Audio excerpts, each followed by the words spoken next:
Hey, what's up, YouTubers? It's me again, Brian, aka Gamer55551, and I am back with a video game review. And for this review, we're going to be taking a look at the eShop title, Road Redemption for the Nintendo Switch.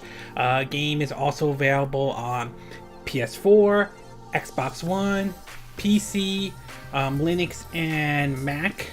But for this review, we're going to be taking a look at the Nintendo Switch version.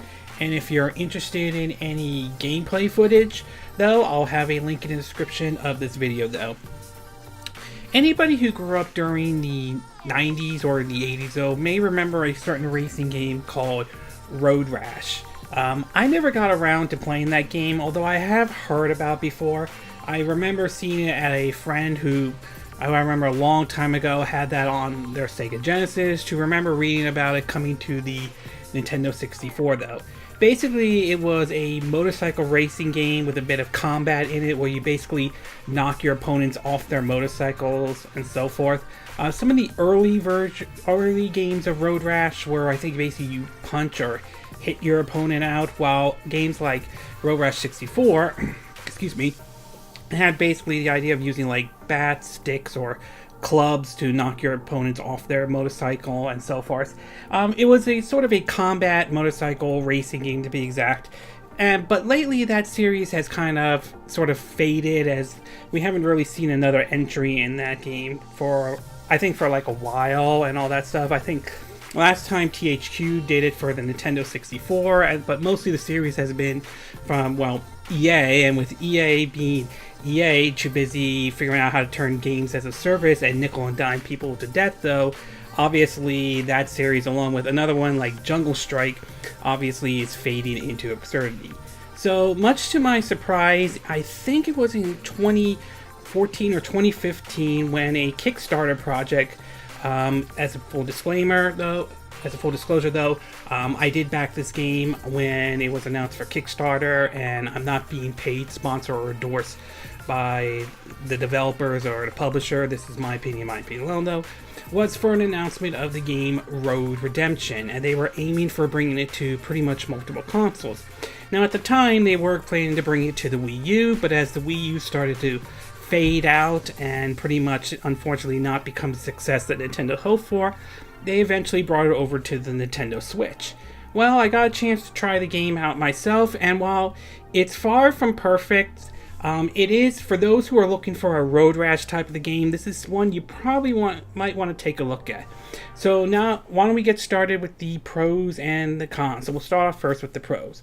And the first one is the gameplay. And honestly, the gameplay is fun. Basically, it follows a similar approach to what Road Rash was, for those who probably enjoy those type of games. So, where basically you have to knock your opponent's bikes off while in a racing competition. In this case, what's interesting is they add different variety of weapons. You can use basically, like a lead pipe, a shovel, or a stick, even a sword you can use as well. They have like TNT or dynamite that you can use to blow up your opponent's vehicles. They have even like guns as well, where you can aim and shoot your opponents off their bikes as well. Interestingly enough, knocking your opponents off your bike basically gives you nitro, and you use that to boost up or catch up to opponents or your targets in terms of winning a race or taking out a certain target, to be exact. Taking out certain targets that have like a dollar sign on it will earn you money, which you can use to sort of like add some little perks to your driver, like maybe have a shield, or upgrade maybe some of their weapons and all that stuff, to attacking ones with the health icon, which regenerates your health, to basically, I think, to attacking ones with the nitro symbol on them, which refills your nitro, although attacking other players also refills it as well. So it's the Road Rash gameplay with some certain elements on their take, and I do like they took some of the concepts from Road Rash while also adding their own little spin on it, though. The last but not least is the leveling up system. I like the approach they did with this. Basically, every time you die in the game or unable to finish the level, or at least in campaign though, you'll lose any power-ups you have in the game. However, every time you complete a chapter in the campaign mode, you get experience points, and these experience points can be used to add permanent perks to your character. Some may improve their attack, some might improve their health, some may have you instead of starting at level 1, you could start at level 3. So every time you complete the campaign, or every time you, depending on how far you go on the campaign, you'll earn experience points, and you use these to level up your character. It's a nice leveling up system. It kind of reminds me a little bit of, although I won't call it exactly like this, it's kind of like, sort of like what the Dark Souls and Knowles games are, where basically you have to sort of try again and again to try to get good at it. Only difference is this time you have, although you can also, level up your character to make sure they're much stronger, and those level up is permanent to make sure they can withstand these type of enemies and all that stuff. So it follows kind of a similar approach though, but in a Road Rash style. But overall, I definitely like the leveling up system in this game. Okay, we're going to take a quick break, and when we get back, we'll get to part 2 on the cons, and also I'll give you my thoughts on the movie Ralph Breaks the Internet, aka Wreck-It Ralph 2. So we'll take a quick break, and we will be right back.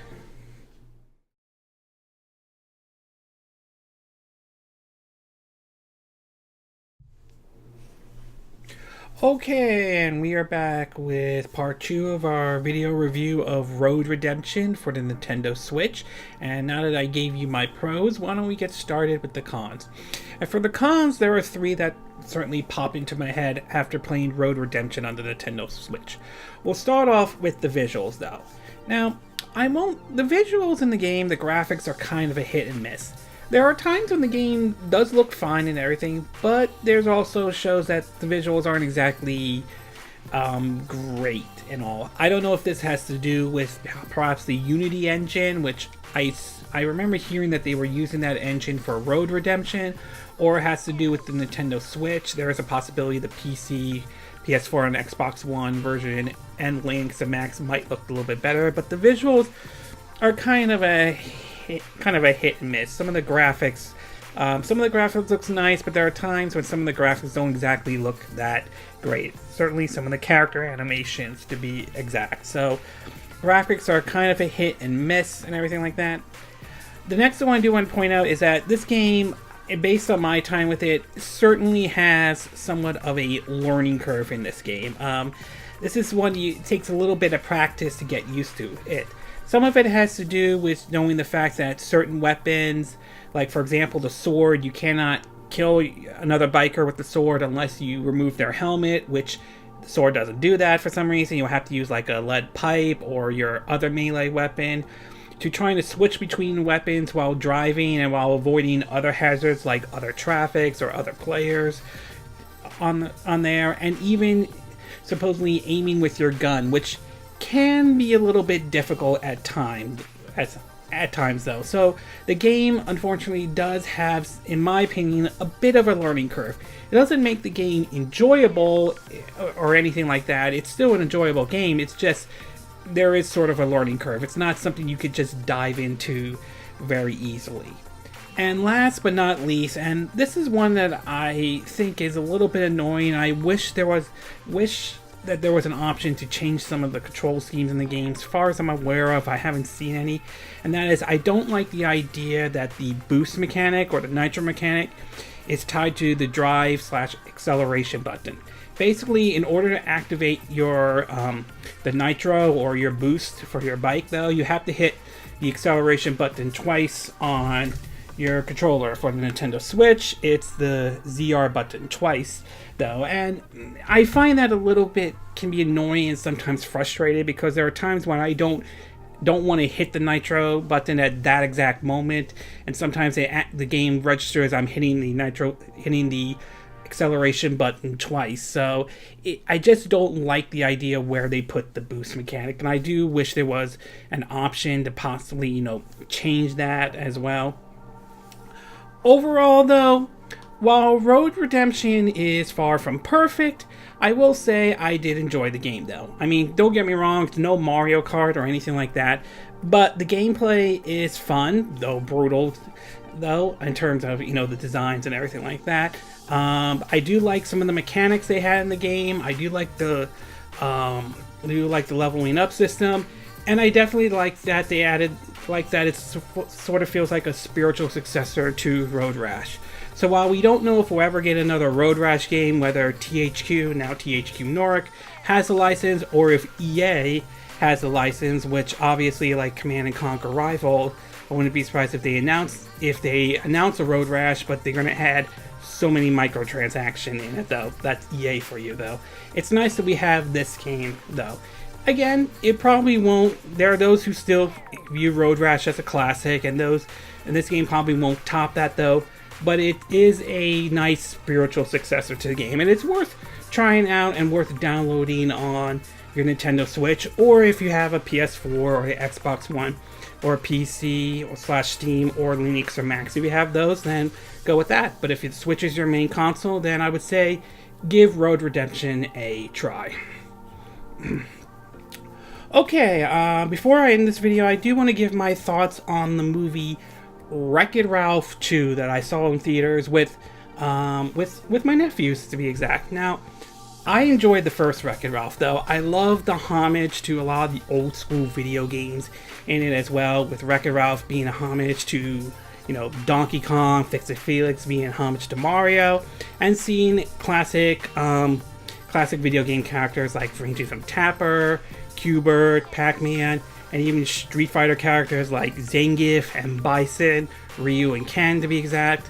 So I definitely enjoyed the first one. The second one, I enjoy, but not as much. This one is basically is a bit different, as this one explores the internet, and so far from Twitter to YouTube, and those always online games, to be exact. So it to me, it didn't click to me as much as, say, the first one did, though. Some of that might be because I'm more of an old school gamer than basically this new generation, to be exact. So, but the story was still good. I mean, it was still heartwarming, though, in terms of talk of Penelope and Wreck-It Ralph's friendship and testing that friendship. And I mean, there were some funny moments, though. I applaud the fact that Disney was willing to make fun of themselves in a way, as Penelope wanted to go someplace super exciting, and she went to a place called, like online Disney World, which she thought that was sort of lame and all that stuff. I like the fact that they make a reference to Tron, which I'm still a little bitter that we're not getting Tron 3, or if hopefully that changes, but obviously that's not going to happen and all that stuff. So it was very interesting that they were willing to make fun of themselves, so even with the Disney princess, especially one scene where Cinderella breaks the glass slipper and uses that as a weapon and all that stuff. There were some cheesy moments, and that was when I think Penelope was singing, though I think that was making fun of, how the Disney princesses sing and all that stuff. And the one funny moment I will say has to be in a scene where Ralph, I don't want to spoil it too much, but let's just say, based on the clothes that he wore, on an outfit that he wore during one of the scenes, though, I'm never going to look at that Disney princess the same way again, though. So, overall, it's an interesting plot. It's still a good movie. I still enjoyed it. My nephews enjoyed it as well. But I have to say, I still feel the first one is better, though. Some of that may have to be because I'm an old school gamer, or I'm more, and that's what the first one felt like. Though some of it may be that, but overall, I did enjoy it. Just the first one was just better, and that's my take on it.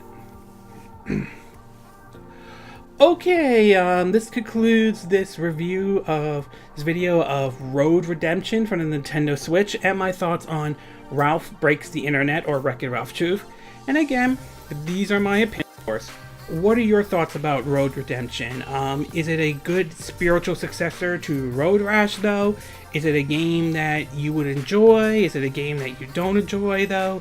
Do you think there are some hit and miss with the visuals? Do you think the game is fun or anything like that? And what are your thoughts about Wreck-It Ralph 2 or Ralph Breaks the Internet? Did you enjoy this movie as well? Do you think it was better than the first one, or do you think the first one was better. Do you agree with what I said in this video? Do you disagree? Do you have a difference of opinion? As always, sound off on the comment section below. Let me know what you think. And I hope you hit that like button. I would appreciate it. And I hope you do subscribe to my YouTube channel. If you do, make sure you hit the bell icon for notifications of any new videos I do. Also, feel free to share this video if you want to. And feel free to donate to my channel if you like. You could do it through PayPal Me or Patreon. The links will be in the description of this video. And I will see you again next time when I do another video. Hopefully that'll be soon.